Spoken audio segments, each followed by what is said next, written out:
אז החופש הגדול אוטוטו מגיע, ואתם בטח כבר במתח, אתם כבר יודעים איך הילדים שלכם מתנהגים בקיץ. המעבר הזה משגרה לחוסר שגרה לא עושה להם כל כך טוב, וזה גם הגיוני.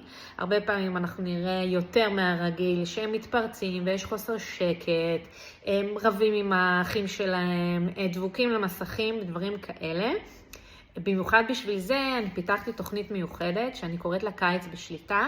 זו תוכנית שבעצם תיתן לכם וגם לילדים שלכם כלים איך להתמודד עם החוסר שגרה בקיץ, עם השעמום, עם התסכול ועם כל מה שהקיץ מביא איתו.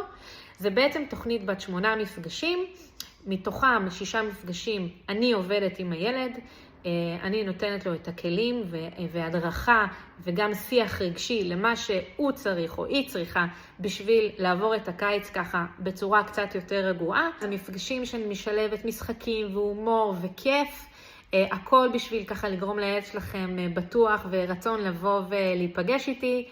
ושני מפגשים שאנחנו עושים, אחד בתחילת התוכנית ואחד בסופו איתכם ההורים, כדי גם לתת לכם את הכלים ואיך לעזור בעצם לכם ולבית להיות קצת יותר רגוע בקיץ. אם אתם מעוניינים, יש את הפרטים שלי למטה, תוכלו להתקשר אליי ואתן לכם עוד פרטים.